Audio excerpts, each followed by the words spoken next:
श्री गुरवे नमः। वाञ्छा कल्पतरुभ्यश्च कृपा सिन्धुभ्येव च पतितानां पावनेभ्यो वैष्णवेभ्यो नमो नमः। जय श्री कृष्ण चैतन्य प्रभु नित्यानंद श्री अद्वैत गदाधर शिवासादि गौर भक्तवृंद। हरे कृष्णा कृष्ण कृष्ण हरे हरे, हरे राम राम राम हरे हरे। तो लास्ट क्लास 45 में हम देख पा रहे थे कि महाप्रभु घूमते घूमते नगर भ्रमण करते हैं और फिर एक एक के पास जाते हैं। पहले वो इत्र वाले के पास गए थे जिससे उन्होंने जो गंध होता है, वो सेंट होता है, वो लिया था। फिर कपड़े वानी उसके पास जाते हैं, जुलाहा के पास जाते हैं, उनसे कपड़े लेते हैं। उसके बाद वो गोपाल जो दूध निकालते हैं उनके पास जाते हैं, उनसे फिर दूध, दही, घी, मलाई, ये सब सुंदर चीज़ें वो पाते हैं। उसके बाद वो वानिक के पास जाते हैं, उससे गंध लेते हैं, भाल गंध। फिर एटा बली। उसके बाद वो जाते हैं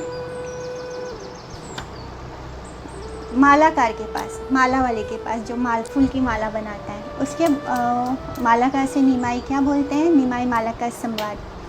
प्रभु बोले भाल माला देह मालाकार, कड़ी पाती लागे किचू नहीं का आमार। कड़ी पाती यानी कड़ी पत्ता नहीं है, कड़ी पाती यानी मेरे पास कौड़ी पैसा कुछ नहीं है, तो कड़ी पाती लागे किचू नहीं का आमार।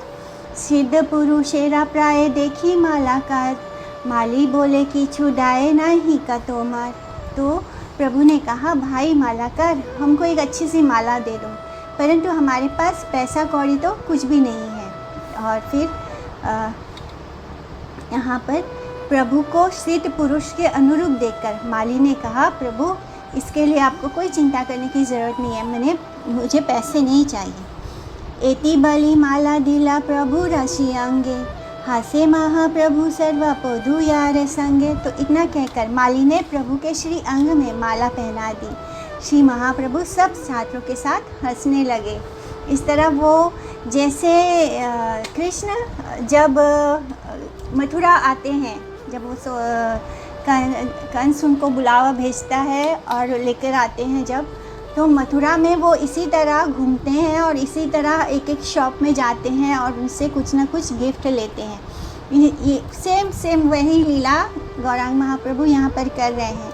तो यहाँ पर फिर उन्होंने जो मालाकार है, उन्होंने बहुत सुंदर सी माला महाप्रभु के गले में डाली और उसको पहनते ही महाप्रभु अपने छात्रों के साथ बहुत हंसने लगते हैं। मालाकार प्रति प्रभु शुभ दृष्टिकारी, उथिला तांबुली घरे गौरांग श्रीहरि। तो श्री गौरांग हरि माली के प्रति शुभ दृष्टि करके तांबुली के घर जा पहुँचे। तांबुली चलित भाषा में तांबुली माने तांबुल का बीड़ा बनाकर बेचने वाला यानी पान वाला, तो तांबुली यानी पान।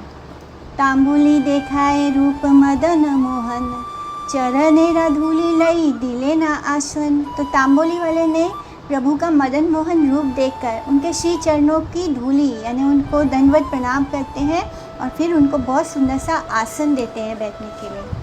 तांबुली बोलाए बड़ा भाग्य से आमार, कौन भाग्य आयला आमा छारे रा दुयार।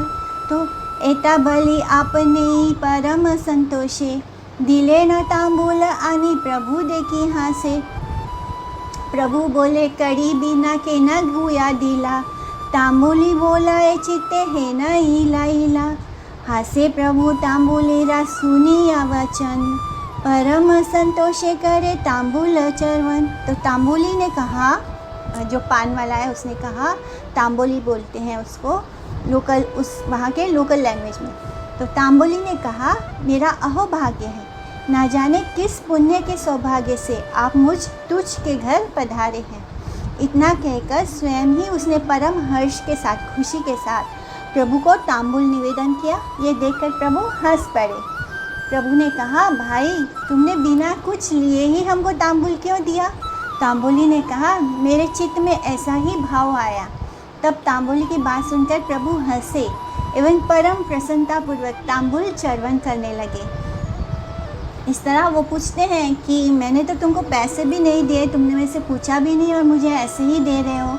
तो उस पान वाले को, तांबोली को क्या बोलता है कि मुझे अपने आप ऐसे प्रसन्नता, मैंने उसके हृदय में इतना प्रसन्न, उसका चित्त मन इतना प्रसन्न हो गया प्रभु को देखकर कि उनको अपने आप ही उनको देने की इच्छा हो गई। दिव्य पर्ण कर्पूरादि यत अनुकूल, श्रद्धा करी दिला तार नाही नीलमूल।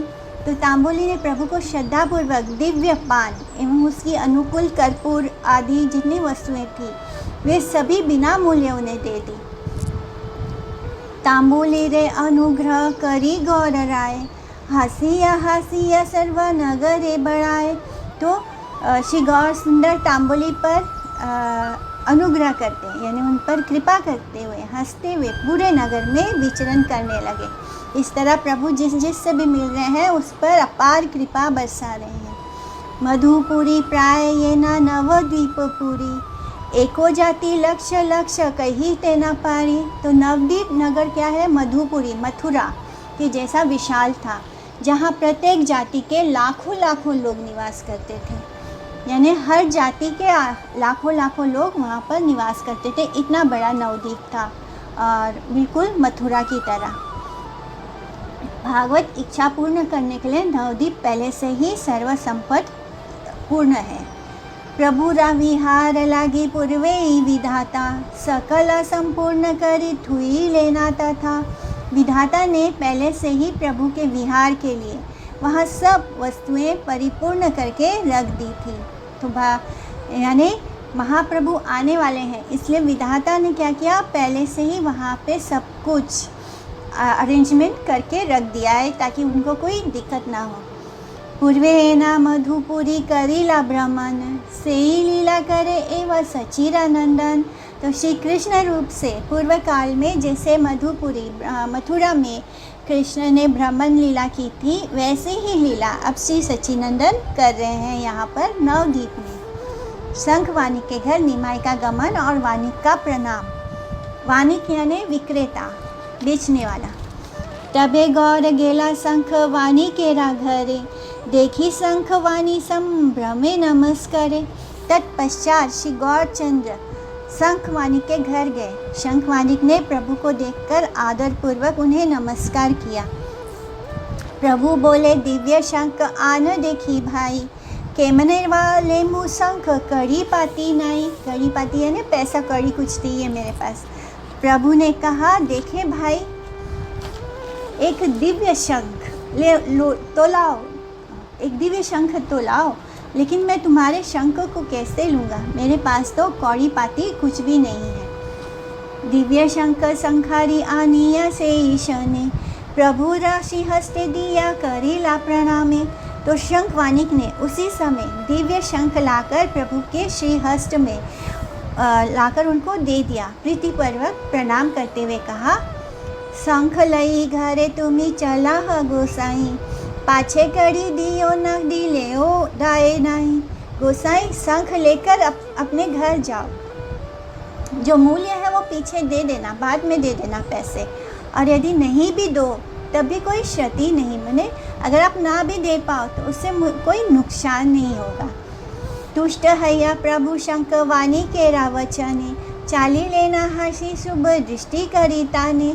तो शंख वानी के वचनों से संतुष्ट होकर एवं उस पर शुभ दृष्टि करके हंसते हुए आगे चल दिए। इस तरह प्रभु अब अपने एकदम साक्षात रूप में आ गए हैं, बिल्कुल कृष्ण की तरह, और इतने सुंदर मनमोहक है कि उनको देखते ही सबका दिल कर रहा है कि वो उसको पास जो चीज़ है वो उनको लाकर अर्पित कर दे। और फिर जब वो कहते कि मेरे पास तो पैसा नहीं है, तो वो कहते कि पैसे बाद में दे दीजिए, या नहीं भी देंगे तो क्या फ़र्क पड़ेगा। इस तरह जब ये ऐसी बात सुनते हैं गौरहरि, तब उनको बहुत संतुष्ट होता है और फिर उन पर शुभ दृष्टि करते हैं, और ऐसे बोलते हुए वो हंसते हुए चले जाते हैं, आगे बढ़ते हैं। ऐ मत नवद्वीपे यत नगरिया, सवार मंदिरे प्रभु भूले न भ्रमिया। सेई भाग्य अद्यापि नागरिका गणा, पाए श्री चैतन्य नित्यानंदेरा चरण। तो इस प्रकार नवद्वीप में जितने नगरवासी थे उन सभी के घर में प्रभु भ्रमण करते रहे। उसी भाग्यवश आज भी नवद्वीप वासी भक्त जन श्री चैतन्य नित्यानंद प्रभु के चरणों का दर्शन प्राप्त करते रहते हैं। तबे इच्छामय गौर चंद्र भगवान सर्वज्ञ हरे प्रभु करीला पयान। उसके बाद इच्छा में भगवान श्री गौरचंद्र एक ज्योतिषी के घर पधारे। सर्वज्ञ का प्रणाम देखिया प्रभुर तेज से ही सर्व जान, विनय संभ्रम करी करीला प्रणाम।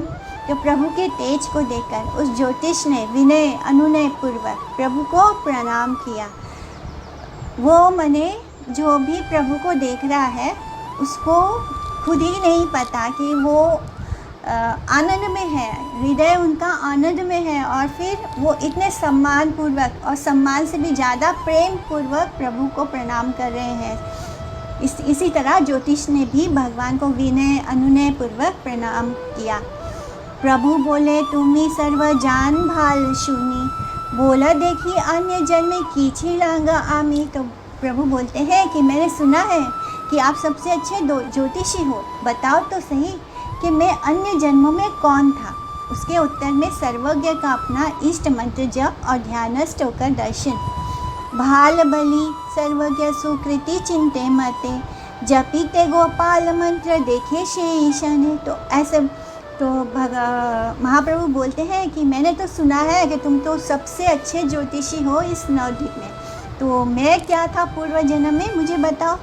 तो वो कहता है कि भाल, अच्छा कहकर वे सुकृतिशाली ज्योतिष उसी क्षण श्री गोपाल मंत्र जपते हुए ध्यान में चले गए, और फिर ध्यान में वो देखने लगते हैं। क्या देखते हैं?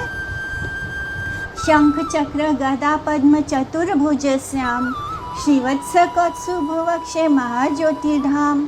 तो महाज्योतिर्धाम शंख चक्र गदा और पद्मधारी चतुर्भुज श्याम रूप से वक्ष पर श्रीवत्स और कौस्तुभ शोभित है। तो वो भगवान विष्णु के दर्शन कर रहे हैं।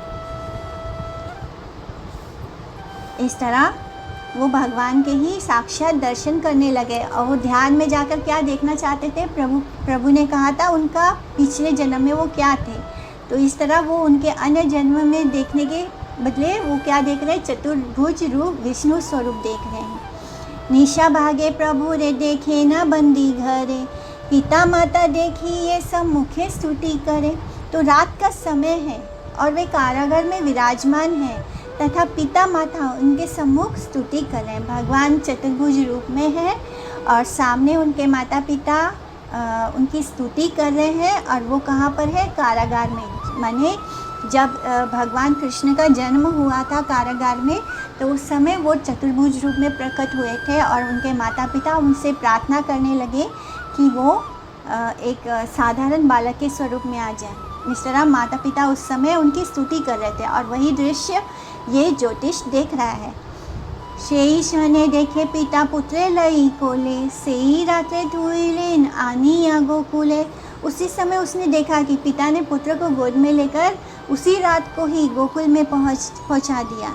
पुनः देखे मोहन द्विभुज दिगंबरे, कटिते किंकनी नवनीत द्विकारे। फिर देखते हैं कि वे मनमोहन स्वरूप द्विभुजधारी, दो हाथ वाले और दिगंबर मूर्ति है, जिन्होंने कपड़े नहीं पहने, छोटे से बालक स्वरूप, और कटी में किंकनी है, उनके करधनी लटक रही है कमर में, तथा दोनों हाथों में वो नवनीत लिए हुए हैं, दोनों हाथों में उनके माखन है, नवनीत। निजा इष्ट मूर्ति यहाँ चिंते अनुशन, सर्वज्ञ देखी ऐसे ही सकल लक्षण। वे ज्योतिषी अपनी जिस इस इष्ट मूर्ति का निरंतर चिंतन करते थे, वही समस्त लक्षण वे उस समय देखने लगे। तो उन्होंने श्री गोपाल मंत्र करते हुए वो ध्यान मग्न हुए थे। इससे क्या पता चलता है कि वो श्री गोपाल स्वरूप में ही भगवान की भक्ति करते थे और उनकी पूजा निरंतर करते थे। तो इस तरह वो साक्षात गोपाल कृष्ण को ही देख रहे हैं। मुना देखे त्रिभंगी मुरली वदना, चतुर्दिके यंत्र गीत गाए गोपी गना। फिर आगे वो देखते हैं कि भगवान जो है त्रिभंगी में त्रिभंगी रूप में वदन पर मुरली धारण की हुई है, तथा चारों ओर गोपियाँ यंत्रों के संयोग से गीत गा रही हैं। यंत्रों के संयोग से माने सब गोपियों ने यह वाद्य यंत्र लिया हुआ है, किसी के हाथ में वीणा है, किसी के हाथ में मृदंग है, इस तरह किसी के हाथ में तबला है। तो सबके पास कुछ ना कुछ वाद्य यंत्र है, वो सब बैठकर उनको बजा रही है और गा रही है। और कृष्ण जो है सेंटर में खड़े हैं त्रिभंग रूप में और मुरली बजा रहे हैं। देखिया अद्भुत चक्षु मेले सर्वजना, गौरांगे चाहिए पुनः पुनः करे ध्यान। तो सर्वज्ञ इन सब परम अद्भुत रूपों को देखकर एक बार नेत्रों को खोलकर श्री गौरांग के मुखचंद्र की ओर देखते हैं, पुनः आंखें मूंदकर ध्यानस्थ हो जाते हैं। वो एकदम विस्मित हो रहे हैं। वो तो गौरांग महाप्रभु का पास्ट लाइफ देखना चाहते थे, लेकिन उनके सामने कौन आ रहे हैं? कृष्ण आ रहे हैं। बार बार कृष्ण की एक एक लीला दिखाई दे रही है उन्हें। सर्वज्ञ कहे सुना श्री बाल गोपाल, केया छीला द्विज ए देखा ओ साकाल। तो वे सर्वज्ञ अपने इष्ट श्री बाल गोपाल से ध्यान में कहने लगे कि हे श्री बाल गोपाल, सुनो, ये विप्र अन्य जन्म में कौन थे, ये कृपा करके मुझे शीघ्र दिखाओ। उन्हें नहीं पता कि वो साक्षात भगवान कृष्ण ही हैं। तो अब वो मणिबन भगवान से प्रार्थना कर रहे हैं, क्योंकि वो बाल गोपाल के भक्त हैं। तो बोलते हैं कि हे बाल गोपाल, सुनो, ये जो विप्र सामने बैठा है वो पिछले जन्म में क्या था, ये मुझे बताओ। तबे देखे धनुर्धरा दुर्वादल श्याम, वीरासने प्रभु रे देखिए सर्वजान। तब वे ध्यान में देखने लगे कि धर्मधरी दुर्वादल श्याम श्री राम रूप में वीरासन से प्रभु विराज रहे हैं। पुनः अब उनको श्री राम रूप में दिख रहे हैं। फिर पुनः देखे प्रभु रे प्रलय जल माझे, अद्भुत वराह मूर्ति दंते पृथ्वी साजे। अब फिर से क्या देख रहे हैं? पुनः प्रभु को प्रलय जल में देखा, जो अद्भुत विराह रूप में दंत पर पृथ्वी को धारण किए हैं। तो भगवान का जो वराह रूप है वो देखने लग गए। अब आगे वो क्या देखते हैं? पुनः देखे प्रभु रे नरसिंह अवतार, महा उग्र रूप भक्त वत्सल अपार। तो पुनः प्रभु को श्री नरसिंह अवतार में देखा, जिनका महा उग्र रूप है और अपार भक्त वत्सलता है। पुनः देखे ताहरे वामन रूप धरी, बलि यज्ञ छलिते आछेना माया करी। और फिर देखते हैं कि वो वामन रूप में है। फिर देखा उन्होंने कि वामन रूप धारण कर रखा है और जिन्होंने बलि को यज्ञ स्थल पर छलने के लिए माया रची है। पुनः देखे मत्स्य रूपे प्रलय जले, करीते आछेन जल क्रीड़ा कुतूहले। फिर देखते हैं कि प्रलय जल में मत्स्य रूप में है भगवान और आनंद पूर्वक बहुत खुशी खुशी जल क्रीड़ा कर रहे हैं। मैंने एक एक करके वो भगवान के सारे अवतारों के दर्शन कर लिए। सुकृति सर्वज्ञ पुनः देखिए प्रभु रे, मता हल धर रूप शिमुशला करे।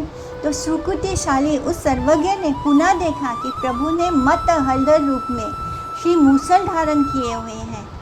अब वो भगवान को हलधर के रूप में देख रहे हैं, बलराम के रूप में। पुनः देखे जगन्नाथ मूर्ति सर्वजान, मध्य शोभे सुभद्रा दक्षिणे बलराम। अब वो जगन्नाथ जी के रूप में देख रहे हैं। फिर देखा कि जगन्नाथ मूर्ति के रूप में मध्य में सुभद्रा और दक्षिण में बलराम शोभायमान है। यही माता ईश्वर तत्व देखे सर्वजान, तथापि न बूझे कि छूहे ना मायातान। तो इस प्रकार उस सर्वज्ञ ने विभिन्न प्रकार से ईश्वर तत्व का दर्शन किया, परंतु प्रभु की मायावश वे कुछ समझ नहीं पा रहे थे। चिंताए सर्वज्ञ मने हैया विस्मिता, हे ना भुजी ए ब्राह्मण महामंत्रविता। अथवा देवता कौन आशिया कौतुके, परीक्षिते आमारे वा छले विप्र रूपे। अमानुषी तेज देखी विप्र शरीरे, सर्वज्ञ करिया किवा कदर्थे आमारे।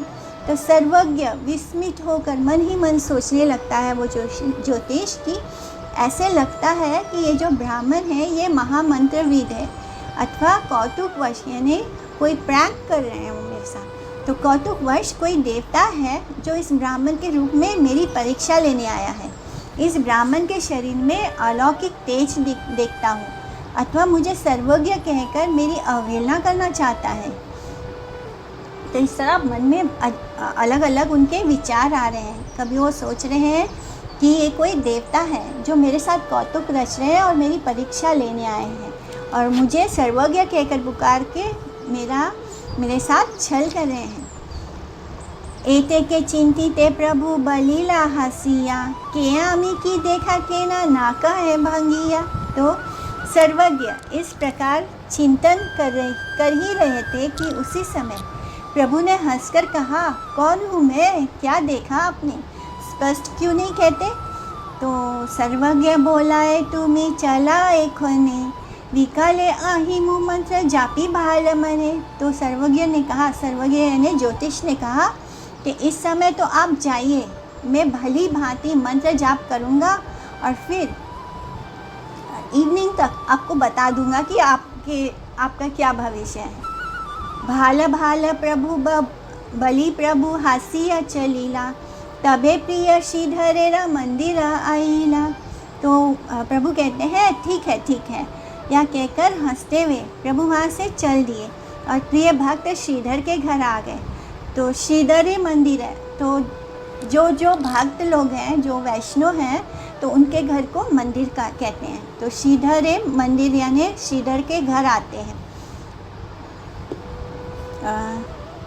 श्रीधर मंदिर यानी शारदांगा ग्राम के निकट मायापुर के एक प्रांत में एक एवं चांद काजी की समाधि के 1 मील पूर्व दिशा में डेंगा माठ के ऊपर अवस्थित है। उसके पास में एक छोटी सी पुष्पकारिणी है।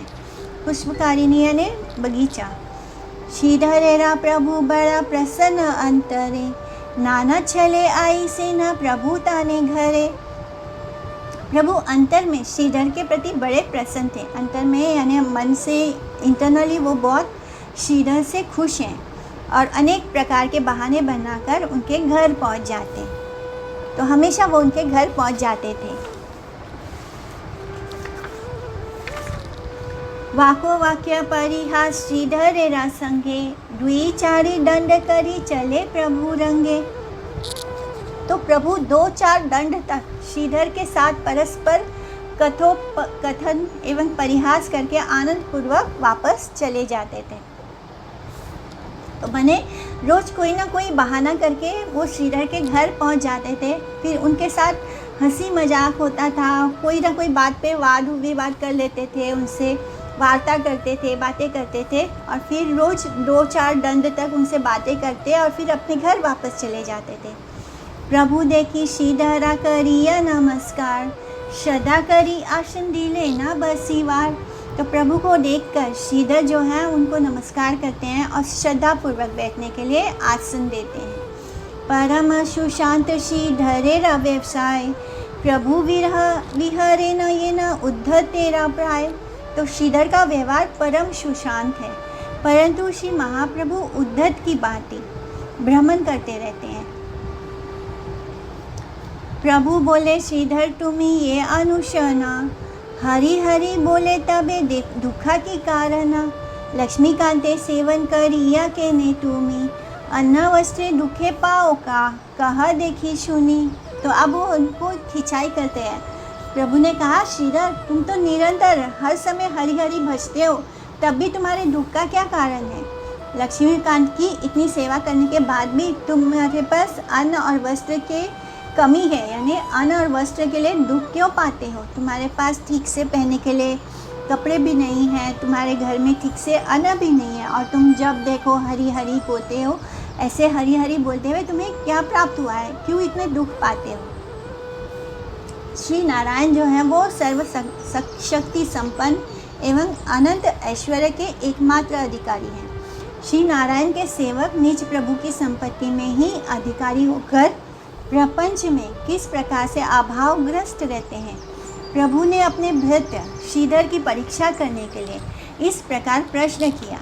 अपने विरूप के अभाव मोचन के निमित्त या जड़ इंद्रिय तोषण और स्वार्थ साधनों उद्देश्य से शाक्ताय मतवादी जन श्री नारायण के चरणों में जल तुलसी आदि प्रदान करके प्राकृत भोग ऐश्वर्य या अभ्युदय प्रयोलोप करते हैं, यह सत्य है, परंतु श्रेयो लाभ नहीं करते हैं। किंतु सर्वात्मा द्वारा नारायण आश्रित पर दास एकांतिक सेवा बुद्धि से जागतिक या पारंपरिक किसी प्रकार की सेवा या विनिमय ग्रहण नहीं करते हैं। उस प्रकार वैष्णवत्व के आदर्श प्रदर्शन के लिए वैकुंठ से अवतीर्ण समस्त भागवत पार्षद विभिन्न प्रकार से अभाव की लीला प्रदर्शन करते हैं। उससे उनको किसी भी क्लेश की अनुभूति नहीं होती है। यानी जो शुद्ध भक्त होते हैं वो डायरेक्टली वैकुंठ से अवतीर्ण भगवान के पार्षद ही होते हैं, जिस कारण वो उस तरह गरीबी की लीला में है। यानी वो उनको उससे कोई फ़र्क नहीं पड़ता। ये सब चीज़ें जो है उनका लक्ष्य क्या है, एकांतिक भक्ति है। वो इस संसार की किसी चीज़ से उनको क्लेश या दुख नहीं होता। कोई चीज़ की मटेरियल चीज़ की कमी से उनकी भक्ति पर कोई असर नहीं पड़ता। तोमा सेवाए दुख हया यता सेवता परम सुख, ये विचार ही उनके चित्त में प्रबल रहता है। यानी तुम्हारी सेवा दुख हया यथा सेवा होता परम सुख। यानी अगर तुम्हारी सेवा ना मिले तो ये हमारे लिए दुख है, और अगर तुम्हारी सेवा मिल जाए तो ये हमारा परम सुख है। तो ये होता है एक वैष्णव का विचार। भगवान के निकट वे निज इंद्रिय तृप्ति यानी अपनी इंद्रियों की तृप्ति के लिए कुछ भी आकांक्षा नहीं करते हैं, किंतु मूढ़ व्यक्ति वही प्रज्ञा चलित प्रापंचिक दृष्टि से वैष्णवों को विभिन्न प्रकार से अभावग्रस्त समझते हैं। तो जो मूढ़ व्यक्ति होते हैं यानी जो मटेरियलिस्टिक होते हैं, जिनको जो कि अपने आप को शरीर ही देह ही मानते हैं, जो अपनी इंद्रिय तृप्ति के लिए जीते हैं, ऐसे लोग क्या सोचते हैं कि ये जो भक्त है ये सारा दिन हरी हरी हरी हरी करते हैं, लेकिन ना तो इनके पास पहनने के लिए ढंग के वस्त्र है, ना घर में खाने के लिए पर्याप्त भोजन है। तो वो लोग इस तरह सोचते हैं। उनको ये नहीं पता कि वैष्णव होना क्या है, उनको ये नहीं पता कि भक्ति क्या है। वो लोग अंधे होते हैं कि अपने इंद्रिय तृप्ति को ही सब कुछ मानते हैं। तो जैसे ऐसे लोग क्या समझते हैं कि जिनके पास बहुत पैसा है वो सुकृतिवान है, वो उनको सुकृतिवान समझते हैं। बट एक्चुअली में सुकृतिवान कौन होता है? शुद्ध भक्त होता है। तो मूढ़ व्यक्ति वही प्रज्ञा चलित प्रापंचिक दृष्टि से वैष्णव को विभिन्न प्रकार से अभावग्रस्त समझते हैं। श्रीधर विप्र, श्रीधर ब्राह्मण जो है वो शुद्ध भक्त अर्थ के अभाव में साधारण व्यक्तियों की भांति भोजन और अच्छा दान के उत्कृष्ट भोग्य द्रव्य आदि संग्रह करने में असमर्थ दिखने पर भी अक्षर दृष्टि से स्वभावतः इस प्रकार के प्रश्न का उदय हो सकता है। श्रीधर और श्री गौरसुंदर के संवाद में ये कथा ही सुष्ठु भाव से प्रदर्शित हुई है। तो भगवान अपने भक्त की महिमा दिखाना चाहते हैं। श्रीधर बोले ना उपवासता ना करी, छोटा हाउ का बड़ा हाउ का वस्त्र देख परी। श्रीधर ने उत्तर दिया, मुझे उपवास नहीं करना पड़ता, देखो छोटा बड़ा वस्त्र तो शरीर पर पहन ही रहा हूँ। निमाई के प्रश्न के उत्तर में श्रीधर ने कहा कि अन्न वस्त्र का अभाव से मेरा कोई क्लेश नहीं है, मैं बिल्कुल उपवास करके नहीं रहता। यानी मुझे भगवान सब कुछ मेरा आहार जो है अरेंज कर देते हैं, कुछ ना कुछ आहार मैं करता हूँ, भूखा नहीं रहता। उत्कृष्ट और नूतन ना मिलने पर भी, यानी बहुत अच्छे क्वालिटी का वस्त्र ना हो, नया ना हो, नूतन ना हो, तब भी मैं फतेह चित्र आदि वस्त्र से जैसे तैसे लज्जा निवारण करता हूँ। यानी तन ढकने के लिए जितना ज़रूरी है उतना वस्त्र है मेरे पास। श्रीधर का वस्त्र और गृह में दैन्य निर्देशन प्रदर्शन। प्रभु बोले देखी लाई गाठी दशा थानी, घरे बोले देखी तेछी खड़ा गाछी नाई। तो प्रभु ने कहा देख लिया, वस्त्रों के 10 जगह पर तो गांठ लगी हुई है, यानी जहाँ फट जाता वहाँ पे एक गांठ बांध देते। तथा घर को देखता हूँ तो उसमें खड़ यानी घास फूस वाला घर है, फूस का अभाव है, खड़ का भी घास फूस भी ठीक से नहीं है घर में। देखाई चंडी विष हरि रे पूजिया, केनाए घरे खाए परे सब नगरिया। देखो जो लोग चंडी और विष हरि की पूजा करते हैं वे कैसे घरों में रहते हैं और कैसा भोजन करते हैं। यानी जो चंडी की पूजा कर रहे हैं, माया की पूजा कर रहे हैं, वो तो बड़े मतलब उनके पास बहुत धन संपदा है, कितना अच्छा अच्छा भोजन करते हैं, कैसे बड़े बड़े घर में रहते हैं।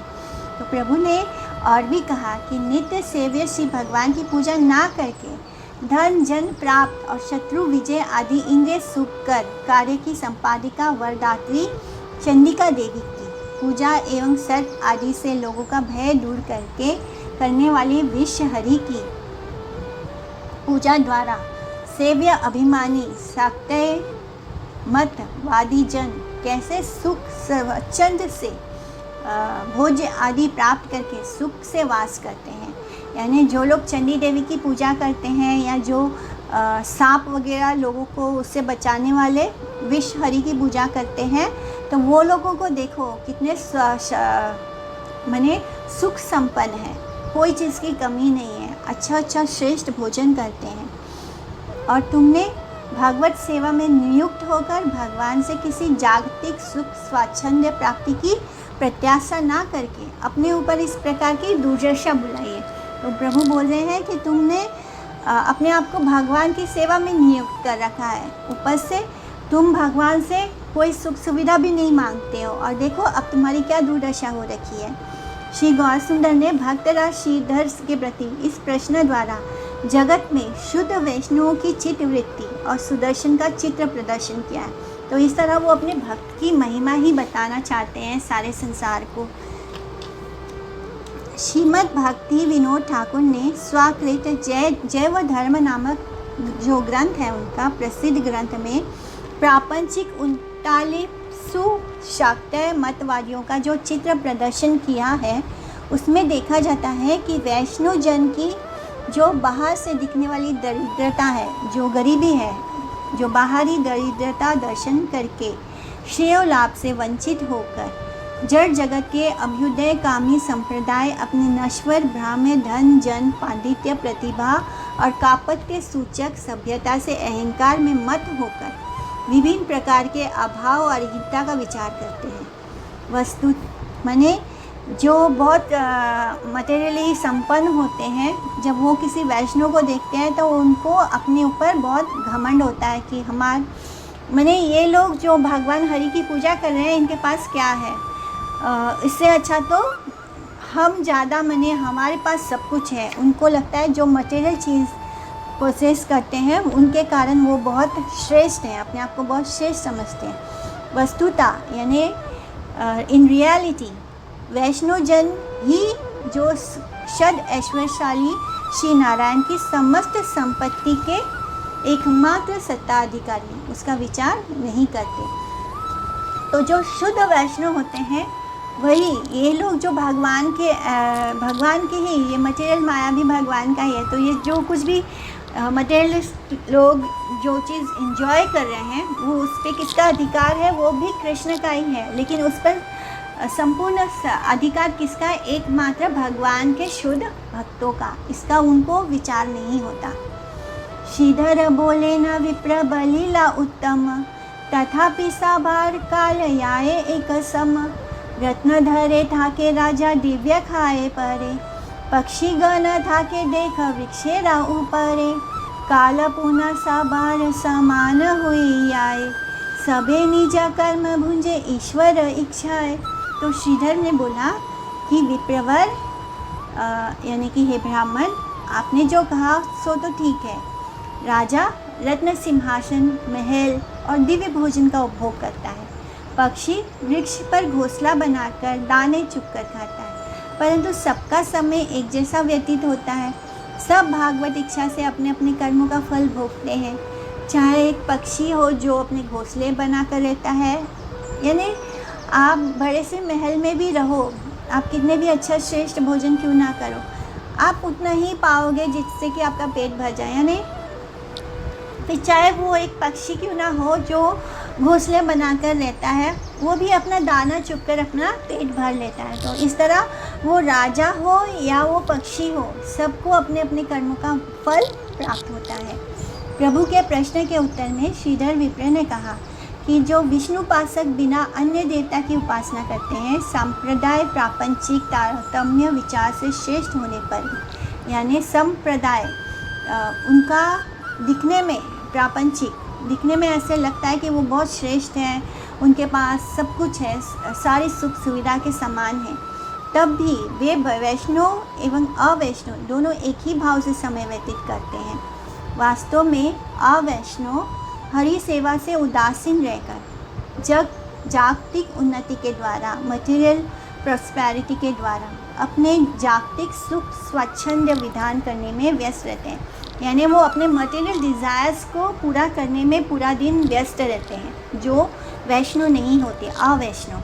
और जो वैष्णव प्रापंचिक जड़ उन्नति के प्रति उदासीन होते हैं। यानी जो वैष्णव होते हैं वो मटेरियल उन्नति के पीछे उदासीन होते हैं, यानी उनको कोई इच्छा नहीं होती कि वो मटेरियल चीज़ों के पीछे भागें या उसको अर्न करने की कोशिश करें।